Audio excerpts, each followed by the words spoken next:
Hey guys, welcome back.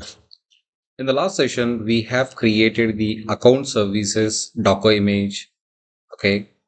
Now in this session, what I'll do is I'll be, adding a tag to the Docker image and I'll be pushing this image back to the Docker Hub. The same way how we have done for the customer service. In the same way, we will be doing it for the account service as well. So now, first, let me list out the Docker images I have. So I'll list out the images which I have. So these are the images I have. So my current image is account services and the snapshot version is 0.0.1 is the version actually. Okay. Now, what I'll do is let me minimize the screen actually so that you can see the complete screen. So now what I'll do is I'll be creating a tag for this. Okay, so Docker tag count services colon. I'll be giving the tag name. So this is the tag name. I'll be giving this the same tag name. Copy it and just paste it over here. And I need to push this tag. I need to push that image back to this location actually. So this is the name. This is the Docker name actually we have. So we'll be giving the Docker name and the image name we should give actually. Okay, when you're trying to push it. So now let me give the Docker name. So I have the Docker name handy over here. So as I have already pushed the image, customer image, I have pushed it right. So let me check this one where it is, where it is, where it is, where it is. Let's come down. Yeah, here I have the Docker image with me handy. Let me copy that and paste it slash, I'll say account services and colon. I'll give the version details actually. So this is a tag actually. So now when I click on enter, it should create a tag now.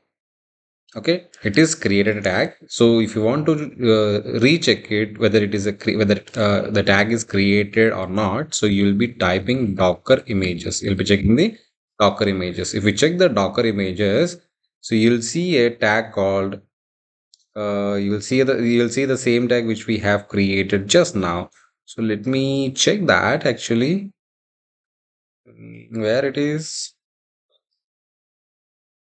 Yeah, here you can see. So this is the tag we have created actually. Just now we have created this tag. Okay. So now what I'll do is I'll be pushing this image back to the Docker Hub. So I have to copy this tag details. Let me copy this tag details. Let me copy here. Copied, paste, colon. I'll be copying this tag details. I'll be copying this version details. Copied. Let me enter. Let me push to the Docker Hub. So it is preparing. So you can see here, it is preparing to push the image details to the Docker Hub. So as the Docker is a layered structure, layer architecture actually. So it will be first, it will be so in order to create any image, so it will be installing some base softwares which are required to run that particular image actually. So it will be pushing all those layers back to the Docker Hub. Okay, so it's fine. So it's mounted. Mm, let's wait. Let's wait.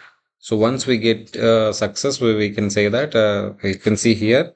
So we got the object ID. Okay, and we got the size as well, which we have pushed the Docker image, right? We got the size as well. The size is 4494, which is almost 4 MB. Okay, so let's refresh this one. So now this time we will be getting this account service image as well. So let's check it. Let's refresh. Okay, so you can see here account services image is also available now. So 1 minute ago. So I hope this is fine. So in this lecture, what we have done, so we have created a Docker tag. Okay. So we have created a Docker tag using Docker tag command, Docker tag, and we have given the image name and we need to provide the Docker Hub name and the image name details. So once we did that, we have click on enter. So it is created the Docker image. now we need to push this Docker image back to the Kubernetes, sorry, to the Docker hub. So what we have done, we have used Docker push command, Docker push, and we have used the, the complete image name actually. So we have pushed we have given the complete image name and we have hit enter. So now it pushed the Docker image. So you can see the Docker image over here in the Docker hub. So in the next session, what I'll do is I'll be creating a YAML file. I have the YAML file handy. So for this YAML file, I'll be, adding the, I'll be adding this YAML file back to the deploy.sh file. So in the deploy.sh file, I'll be giving this YAML details. I'll try to, load this. I'll try to load this YAML file into the Kubernetes so that I can able to access my account services application from the Kubernetes itself. Okay, so let's see you in the next session. So until then, thank you for watching.